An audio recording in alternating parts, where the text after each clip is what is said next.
Pero meron pa yung inside.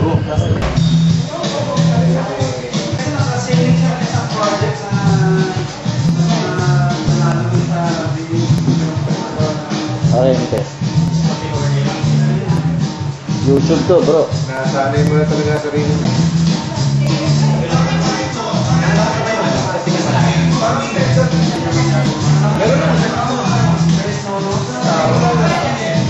Hindi kayo. Oo nga, pwede naman.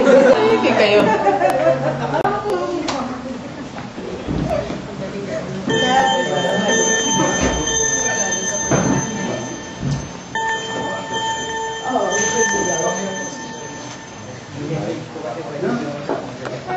Magaling to, magaling. Alam ba?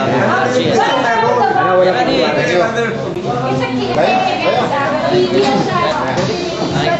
Yan na, medyo ano sa ilaw eh.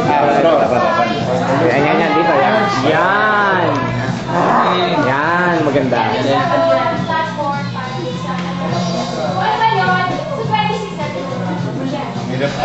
Tol ka. Hindi tayo gumagalaw, hindi naman yan still eh.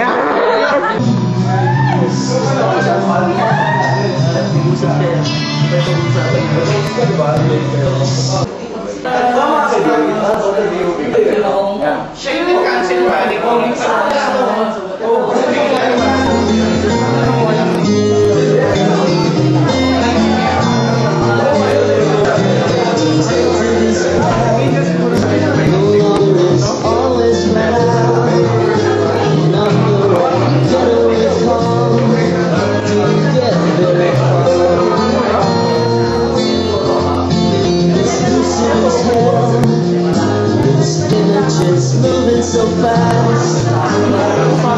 So close to the bone. I may feel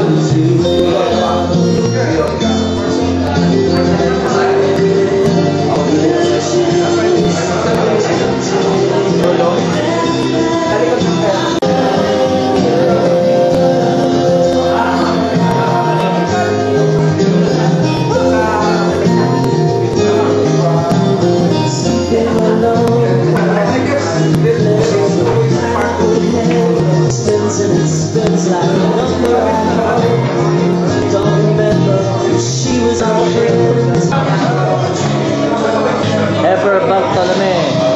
Graduate. Sir, kaya man lang kita, sir. Idol.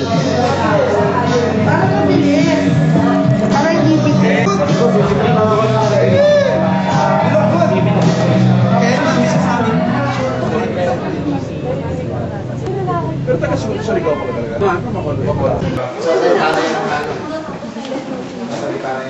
Sila at tinayo namin ako, si Ronnie, si Lord, si Bowie, sila Lenny at iba pang mga artist para mag-advocate ng nobility. So, may mga reading materials kami dyan para sa iba pang mga katanungan. Sa ngayon, mag-celebrate tayo at para palawigin pa ang gabing ito, tawagin ko na si Bunny. Yay! Para po sa gabing ito, kakaibang pamilya ng mga banda, pinag-isipan po ng ating team. Pinag-isipan na para naman maiba tayo at para mas maintindihan naman natin yung kung ano talagang ginagawa natin, yung ano advocacy or ano talagang para mas focus bagay ang ating event. Pinilit po natin na imbitahin ang ating mga nabubuting mga artista, teatro, para gumawa ng isang excerpt ng play na Hiblafe. Nag-iisa, binabaybay ng kalat ang kuluhan at lumang tungkol. Mga tulog sa madaling araw. Hanggang kailan pagtanggol sa tulalang pader? Bakit ba hindi ako nilipat sa ibang silid? Bakit ako iniwan dito? Usapin ko si Mrs. Salvacion. Nagpapalipat ako sa ibang silid. Sa silid na di ako mumutuin sa gunta ni Pedro, ni Blas, ni Sotero, isa sa Leyte, isa naman po sa Sige na, isa lang, isang beses lang. Beses na natin ginagawa, paulit-ulit yun na sa akin. Siya, magpapakita ko sa'yo. Isang beses na lang, ha? Beses na lang. Mga kasama!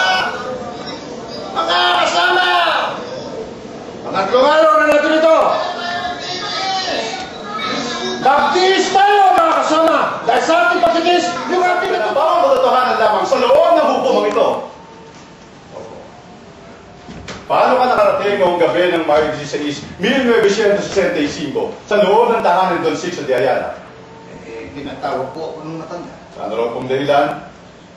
Ayan daw po sa ulat ng katiwala, mababa na naman yung aning. Apat na niya na pong malupit yung lupa. Totoo po ba ang ulat ng katiwala?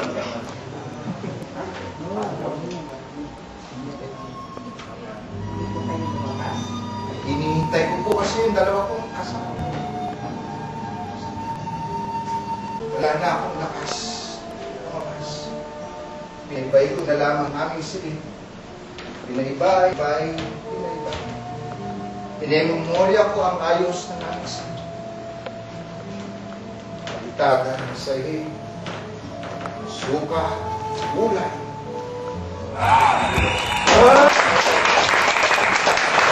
Yan.